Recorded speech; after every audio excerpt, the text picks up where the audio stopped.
Podcast CNA na Escola. Ser bilíngue é pra já.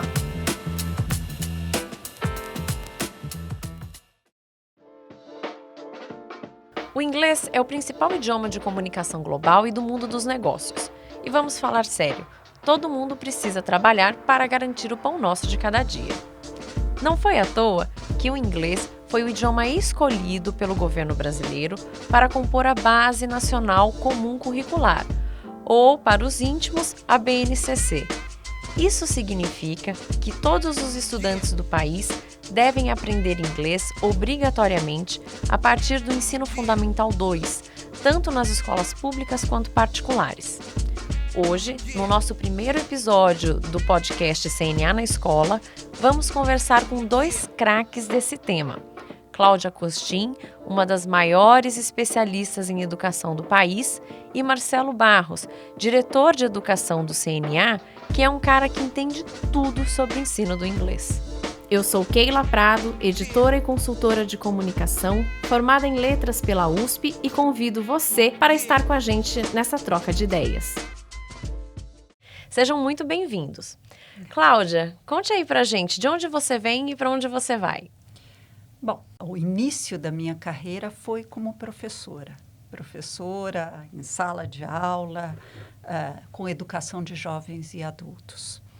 É uma área diferente da educação, né? Digamos verdade, assim. É verdade. E progressivamente acabei ocupando postos na administração pública.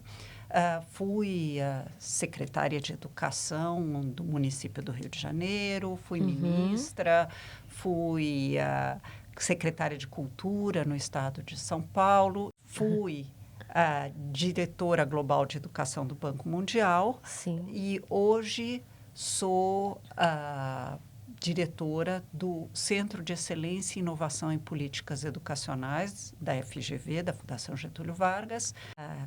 Sou professora visitante na Universidade de Harvard, na escola no mestrado em educação. Sim. E hoje, como eu disse há pouco, sou diretora do Centro de Excelência e Inovação em Políticas Educacionais da Fundação Getúlio Vargas. Olha só, é uma experiência vasta, né, Cláudia?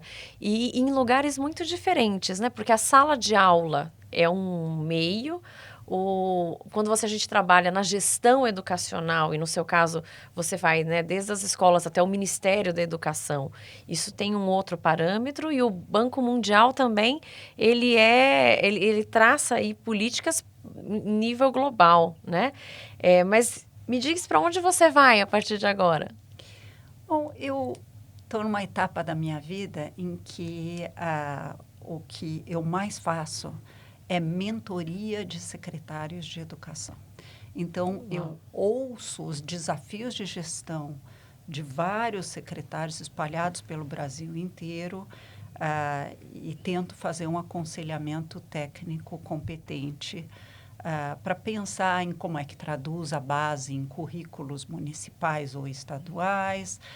Participo ativamente do movimento pela base, que é um movimento importante que teve um papel em garantir que os 26 estados e o Distrito Federal construíssem os seus currículos estaduais e distrital com base na BNCC. Então, venho atuando nessa capacidade. Que ótimo. E você, Marcelo? Conta um pouquinho pra gente de onde você vem e para onde você vai. A minha experiência é bastante interessante, especialmente comparada com a da Cláudia, porque ela é muito mais no sentido do foco do ensino de idiomas, especialmente de inglês como língua estrangeira. Sim. Minha formação é em estudos da linguagem, linguística aplicada a estudos da linguagem, e sempre trabalhei nessa área, sempre atuei nessa área, muito mais com uma visão de ampliação de horizontes dos nossos alunos do que propriamente das questões específicas do idioma.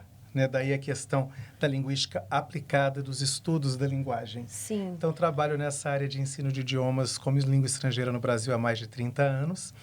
atualmente responsável pela área de educação do CNA, que tem por característica, se eu puder fazer aqui uma pequena observação sobre a minha instituição, Claro. tem como característica olhar para a educação não só pela perspectiva, mais uma vez, do idioma em si, mas, sobretudo, de uma forma mais ampla, que a gente entenda que o conhecimento do idioma estrangeiro ele existe para ampliação dos horizontes dos Sim. nossos alunos e das nossas comunidades. Sim. Entendo isso como uma coisa muito complementar ou talvez de apoio àquilo que a Cláudia descreveu, Sim. que é a questão da gente dar cada vez mais acesso à educação de qualidade e libertadora para os nossos alunos no Brasil.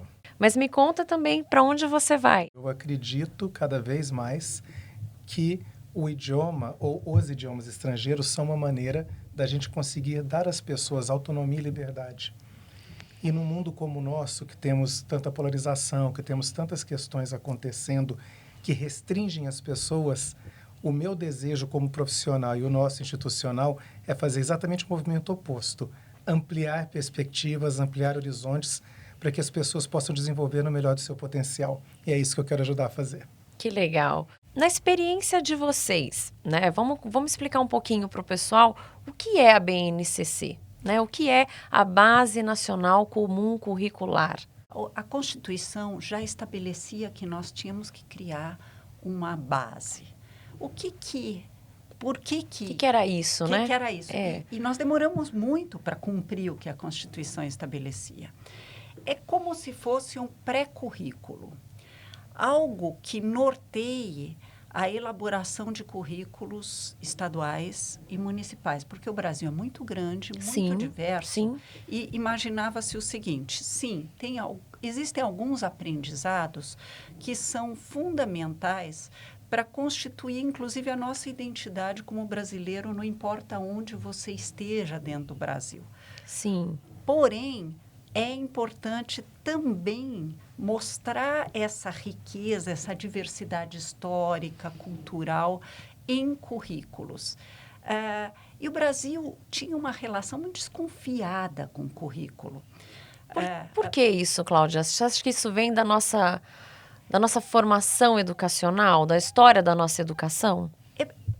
A minha impressão é que a gente achava que se houvesse currículo, nós tiraríamos a autonomia do professor.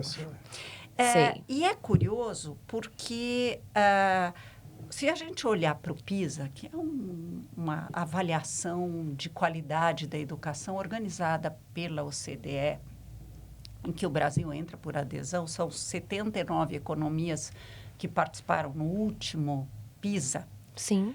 Os 30 primeiros colocados no PISA, todos têm currículo nacional.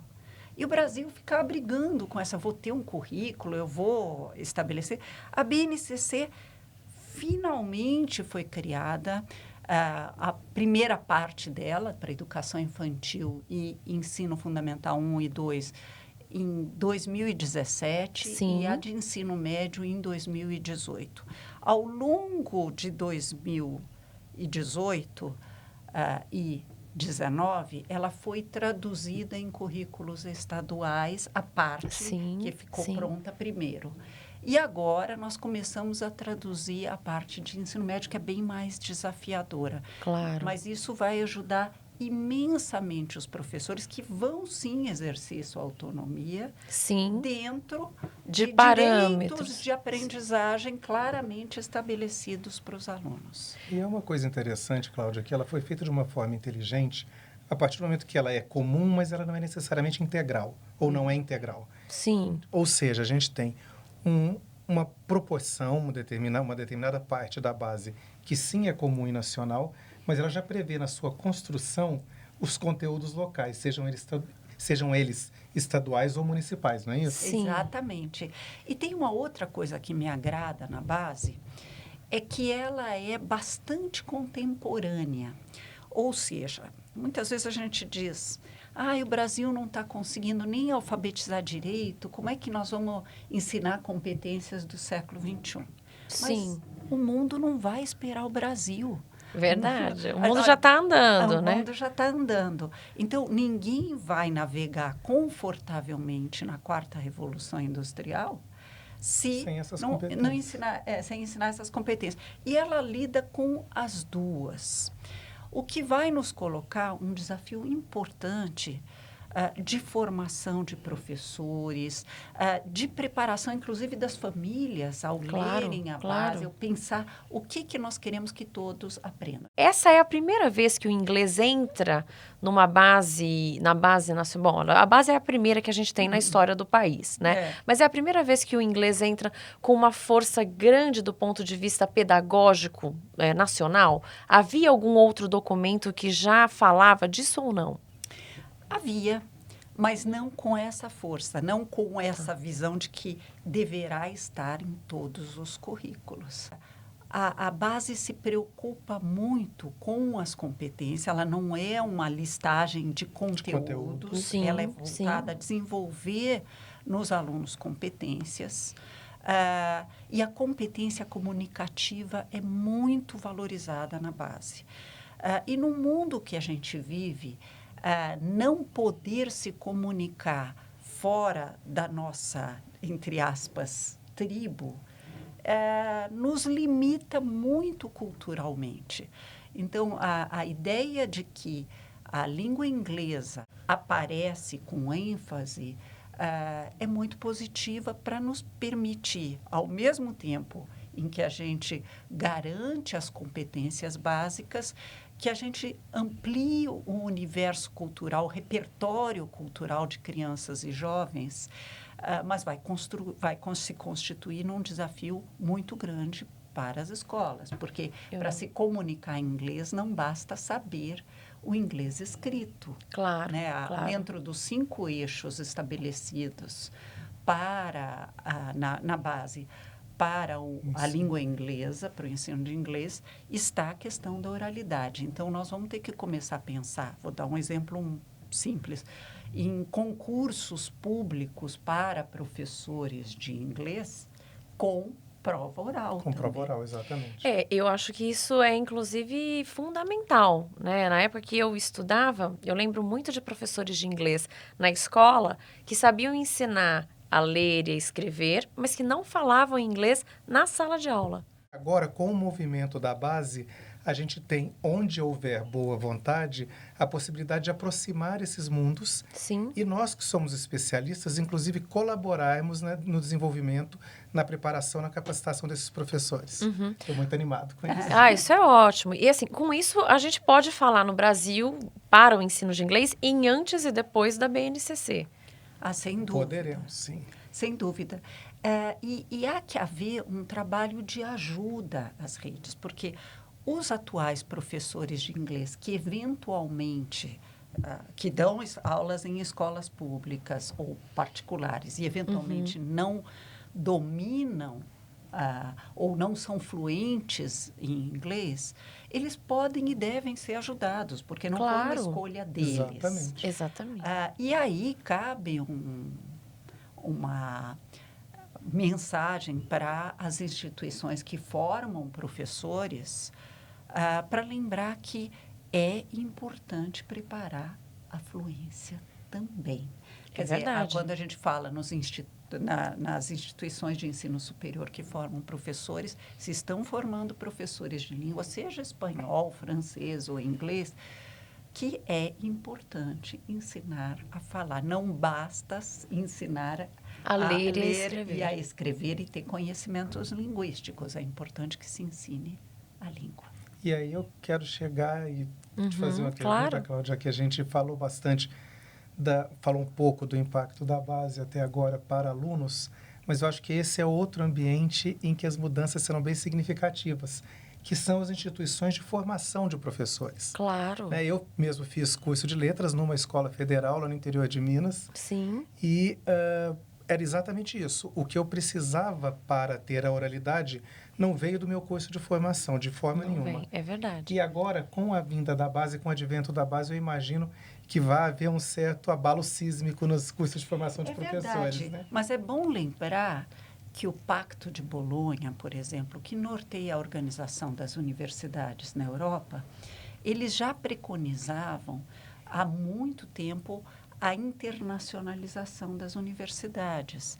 Quer dizer, cada Sim. vez mais profissionais que estão fazendo, ou futuros profissionais que estão fazendo curso numa universidade, num país, vão e fazem parte do seu curso em outro país. E algumas faculdades brasileiras já começaram a fazer isso, mas fazem menos na área de formação de professores. É verdade. Por que será isso, né? Existe mesmo um intercâmbio que ocorre com outras áreas profissionais, às vezes engenheiros, arquitetos. Tem uma irmã que, enquanto estava no curso de graduação da arquitetura, foi para fora, voltou, com um impulso grande da universidade, né?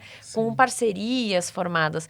E no ensino, ou nos cursos que preparam professores, isso ainda não é tão forte. Por que será? Há alguns institutos de ensino superior que começam a fazer isso, inclusive com professores.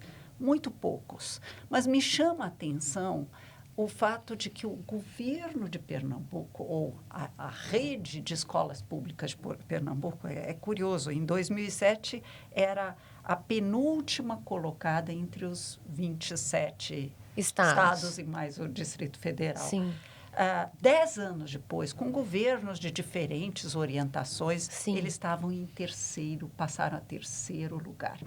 E, É uma conquista. Uma conquista, claro. Hoje, 64% da rede de ensino médio de Pernambuco está em tempo integral, com uma proposta bastante inovadora, protagonismo do aluno, e tem a ver com isso. E no ensino de inglês, espanhol e francês, eles têm um programa para os alunos de ensino médio que manda os alunos que se empenham mais, os alunos que têm apresentado melhores resultados, eles vão para fora e passam um tempo aprendendo fora no ensino médio. E alunos de escola pública. Eu visitei uma escola em Pernambuco, na cidade de Orobó, que é lá entre o Agreste e o Sertão, no meio de uma favela, e conheci um grupo de alunos que tinham ido para os Estados Unidos desenvolver o seu inglês durante 6 meses. No ensino médio, alunos do ensino médio. Olha que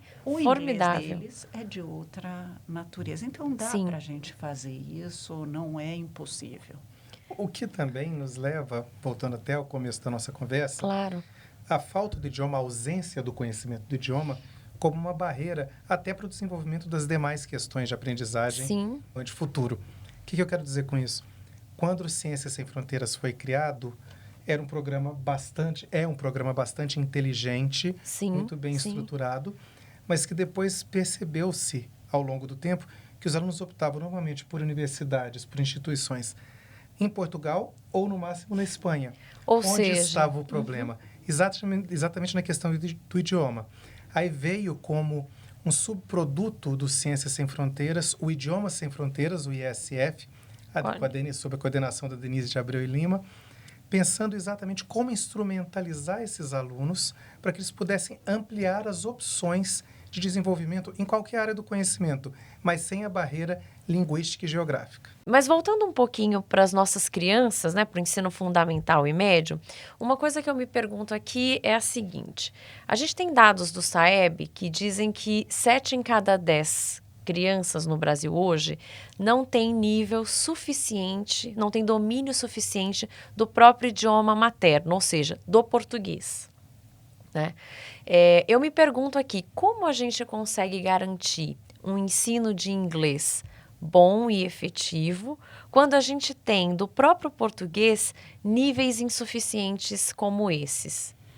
De fato, nós temos problemas sérios até na alfabetização. 55% dos alunos de terceiro ano das escolas públicas não se alfabetizaram ainda. É muito grave. É muito grave. Tem uma coisa profundamente errada. E essa coisa profundamente errada nos condenaria a simplesmente focar em alfabetização e acesso a pensamento matemático? Não. Nós podemos e devemos oferecer as competências básicas, alfabetizar direito, Sim. ensinar direito e pensar em competências que nos coloquem no século XXI ao mesmo tempo. E como é que a gente faz isso? Aí a base pode ser uma grande ajuda, porque ela define as aprendizagens esperadas claramente, especialmente quando é traduzida em currículos estaduais e municipais. Então, eu imagino que a BNCC, ela não muda só a nossa grade curricular, né, que é o que está ali, né, a nossa base nacional comum curricular, mas ela muda um pouco o nosso ambiente escolar, né? E aí é importante comentar sobre algumas condições para que isso funcione bem. Ou pré-requisitos, né? Pré-requisitos. Uma delas, nunca é demais falar, é a valorização do professor. O professor precisa ser tratado como um profissional. Aliás, né, a profissão mais importante, porque forma para todas as outras profissões. Claro. A atuação do diretor, que também é um professor, Sim. na criação de um clima ou de uma cultura de colaboração, não é em detrimento do profissionalismo dos professores. Nós vivemos tempos em que os vários profissionais colaboram. Profissionais sim. que, teoricamente, hoje são muito mais valorizados, como engenheiros colaboram, cientistas colaboram. Os professores também colaboram. E isso é uma das pré-condições. Uma outra pré-condição para que as coisas funcionem bem, eu vou trazer um exemplo de Xangai. Eu, como diretora global de educação do Banco Mundial, visitei redes educacionais, sistemas educacionais no mundo inteiro. E na China me chamou a atenção duas coisas. Uma era a organização da sala de professores. Então, ele tem para trabalhos individuais e várias salas para trabalho colaborativo com os seus colegas. Ou seja, não é só uma sala de professores. São várias... vários ambientes. Vários ambientes. E, mais do que isso, em toda a sala que eu visitei, tinha um espaço no fundo para quem estivesse assistindo a aula. Adultos que assistem à aula. Porque os colegas assistiam, não era uma atividade de supervisão, não, era uma atividade de aprendizagem. Olha. Os melhores professores tinham sempre outros professores, Sim. como eles chamam lá, professores noviços, assistindo a aula deles para aprender com os professores mais experientes. Isso é realmente não vou dizer nem que inovando, mas é extraordinário mesmo. É extraordinário. Né? Para o nosso ponto de vista, para as nossas escolas, né? Cláudia, isso que você falou agora no final me leva, inclusive, a uma pergunta que eu estava pensando aqui, que você já falou de várias condições para que a gente possa desenvolver bem o trabalho de implementação da base. Agora, eu queria que você contasse para a gente riscos, porque com o conhecimento, a senioridade que você tem de educação no Brasil, onde você acha que existem riscos maiores, não só de inglês, de idiomas, mas, no geral, da base não funcionar? É basicamente isso. Bom, a base foi feita por humanos. Claro. Nós somos Logo. limitados. E Falíveis. reflete um determinado consenso de um período. Ela vai ter que sofrer o choque da realidade. Os países que têm currículos há muitos anos, de tempos em tempos, revisitam esses currículos e aperfeiçoam. Então, vai ser muito importante que os professores possam ir registrando aquilo que funcionou bem, aquilo que não funcionou porque está errado na base, ou aquilo que não funcionou porque não condiz com a formação dos professores atuais, isso para orientar as formações que precisam ser dadas. Sim. Mas boa parte dos desafios tem a ver com aquilo que a gente projetou para o futuro. Então, por exemplo, protagonismo do aluno. É uma coisa muito importante. Há um documento da OCDE que fala de Student Agency, que quer dizer, no fundo, o nosso protagonismo do aluno. Sim. E envolve ensinar o aluno que ele é o principal ator na construção do seu projeto de vida, da sua vida e da sua vida escolar. Então, o aluno tem um papel importante. Uma das incompreensões que pode acontecer ao ler protagonismo do aluno é achar que o professor não tem que ter protagonismo também. Pois O professor é protagonista. São dimensões diferentes. Sim. Ele é o protagonista do processo de ensino. O aluno é o protagonista da aprendizagem. E as duas coisas precisam se casar. Haver uma certa incompreensão é natural e é um risco se não for bem trabalhado. Outro risco que nós temos é o das instituições de ensino superior continuarem esse imenso divórcio entre a teoria que eles ensinam e a realidade do chão da escola. Aquela coisa encastelada. Né? Exatamente. A universidade precisa preparar para a prática. Cláudia, você mencionou no início da nossa conversa que hoje trabalha com consultorias para secretários de Estado, pessoas, né, secretários de Educação pelo Brasil todo. Enquanto vocês comentavam isso, eu imagino que a realidade de uma escola pública ou de uma escola particular numa cidade pequena do interior, cheguei do Paraná ontem, tem 10, 12 alunos por sala de aula. Porque as cidades são pequenas, você não tem tantas crianças. A realidade do ensino de uma cidade como São Paulo, especialmente na escola pública, nós falamos de 40 alunos por turma, né? Quando a gente fala do que pode dar errado na BNCC, ou daquilo que precisa ser revisitado de tempos em tempos, eu acredito que essa revisão deva ocorrer levando em conta também essas realidades estaduais e municipais. Porque eu diria que as chances de dar mais problema num lugar com mais gente talvez seja maior, né? Ou que os desafios dos professores sejam maiores, não em relação ao pessoal da escola menor, mas na escola menor talvez seja mais fácil de perceber, porque você tem um universo menor. Como que você... Bom, então, só corrigindo uma informação, eu trabalho com mentoria. Mentoria. Que é uma relação de 1 para 1. Então, eu faço por Skype aconselhamento técnico para secretários de várias partes do país. O desafio de lidar com turmas maiores, eu vi em Xangai, porque lá, no Fundamental 1, havia turmas de 50 alunos. E eles são um dos melhores sistemas educacionais do mundo. Quando a gente tem uma turma tão grande, naturalmente que a pedagogia tem que mudar. Por isso que a experiência é tão importante. Sim. Você não usa exatamente a mesma pedagogia ou a mesma forma de ensinar quando você tem uma turma enorme e quando você tem uma turma pequena. E é importante que o professor prepare as aulas para isso. A base não diz como que a aula tem que ser necessariamente. Sim. Mas você tem que preparar a aula para a realidade que você tem. Se essa escola tem turmas muito grandes, não é o ideal, mas paciência é a realidade que a gente vive.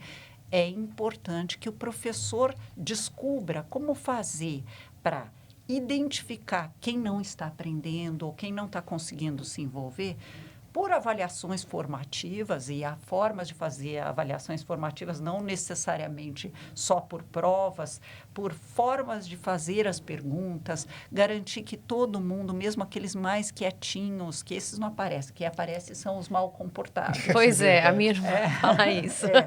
Prestar atenção se não tem pessoas que estão ficando crianças que estão ficando invisíveis, por exemplo. Então, essa questão tem que estar bem pensada no planejamento de aula do professor. Eu acho que existem aqui questões que já surgiram no nosso bate-papo que voltam a ser relevantes, que é, primeiro, a questão da base prever a proporção do conteúdo que é local. Nós estamos falando de 27 unidades da federação, 5.570 municípios. Então, isso já é um fator que é relevante. Sim. O segundo, o protagonismo do professor no desenho do ensino, né, dessa parte do ensino-aprendizagem É engraçado porque quando Vygotsky foi traduzido primeiro, havia uma certa confusão, porque em russo a palavra para ensino e aprendizagem é a mesma. Por isso que as boas traduções dizem ensino e aprendizagem, porque são lados complementares Sim. e necessários, né, para a aprendizagem, para a educação. Mas, enfim, então temos a questão da adaptação da base, não gosto da palavra adaptação, mas da parte da base que é específica para aquele Para aquela contexto. realidade, para aquele contexto. A colaboração entre professores, que já surgiu na Sim. fala da Cláudia, porque, veja, na cidade do interior do Paraná, numa megalópole como São Paulo, existem as comunidades de prática naquelas escolas, Sem dúvida. o que também é relevante. E a terceira questão é a questão de olhar para o protagonismo do aluno e para o projeto de vida dele. Porque não é só o jeito de ensinar ou aquilo que vai ser abordado em sala que vai fazer a diferença, mas é efetivamente a convergência entre o projeto de vida daquele aluno, sobretudo agora na última etapa que a gente está falando do ensino médio, né, que existem Sim, claro. as diferentes opções, e também o trabalho voltado para aquela realidade. Então, eu acho que há aí um conjunto de fatores que pode ajudar que seja muito bem sucedido. Sim. Agora, só para reforçar a minha pergunta, a revisão da base, ela será nacional, de tempos em tempos, ou é possível que municípios façam uma revisão local? As duas coisas.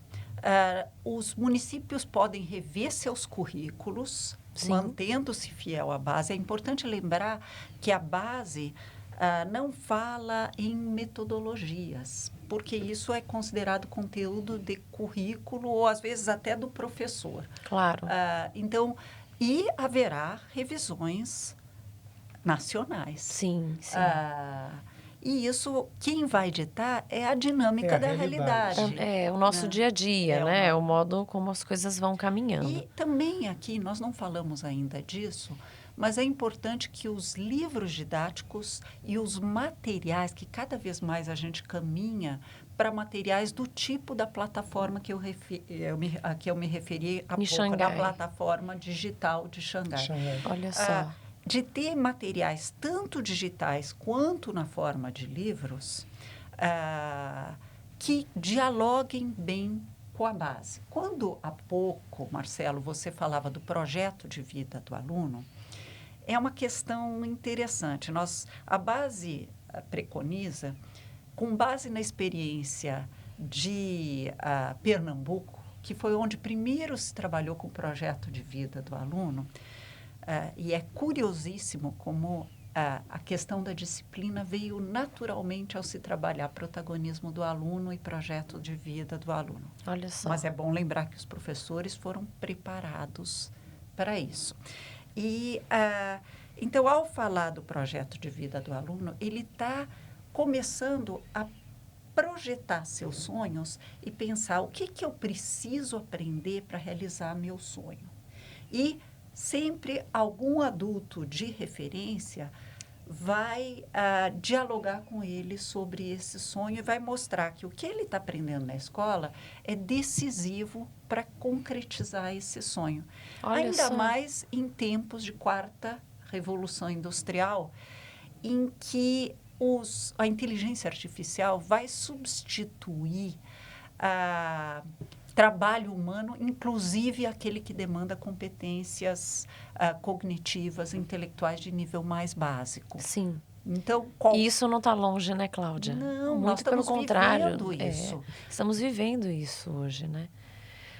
Agora, eu fico imaginando o seguinte, a gente ouve falar, e tem algumas pesquisas nessa linha, que dizem que quanto mais cedo uma criança é exposta a um segundo idioma, a 2, a 3 idiomas, né? Mais facilidade ela tem de aprendê-lo, né? Nesse sentido, a gente ter o aprendizado do inglês obrigatório pela BNCC só no ensino fundamental, nos anos finais, ele não é tarde? Olha, nunca é tarde para aprender. Claro. Em qualquer coisa. Sim, sim. Mas, naturalmente, se aprender antes, há algumas vantagens. Ecoando a Cláudia, existem vantagens do contato mais cedo, inclusive pela prontidão e a plasticidade Do cérebro. do cérebro. Sim, seria bom, né? Mas não é um veredito. Claro, não é assim, não claro. aprendeu, não vai aprender mais. Sim, Agora, em havendo oportunidade, começando mais cedo é interessante. Mas a gente entende, mais uma vez, mais de 80% dos alunos em escolas públicas. sim, Existe uma limitação de recursos. Então, Claro. escolhas e renúncias. claro. Idealmente, começaríamos, talvez até no infantil, mas existe uma questão de escolhas que precisam ser feitas. Ou seja, encapsulando essa fala, é basicamente quanto mais cedo, melhor, mas mais tarde não é um veredito de insucesso. Sim. Bom, gente, esse é o nosso primeiro episódio do podcast CNA na escola. Teremos aí outros episódios, inclusive para falar sobre tecnologia, né? Sobre verdade. a introdução da tecnologia no ensino e no nosso dia a dia. Eu quero agradecer muito a presença da Cláudia aqui hoje, Obrigada. a do Marcelo. Eu que agradeço. Quero pedir para todos que estão nos ouvindo, né, continuarem com a gente, porque vem muita coisa boa aí, muitas discussões. E aí, Cláudia, não sei se você quer se despedir do nosso público. Foi um grande prazer conversar. Vocês que estão escutando não têm a noção de como a gente conversou aqui hoje, até no intervalo da gravação. Continuamos o mesmo assunto. Verdade. Porque é um tema apaixonante. Educação é muito interessante, é o que transforma a realidade. Obrigada, Cláudia. Marcelo?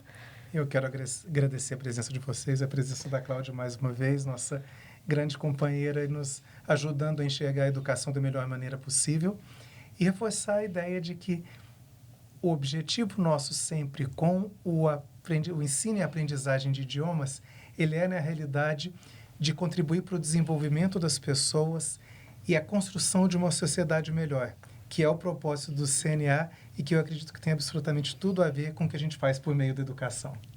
Que ótimo, gente.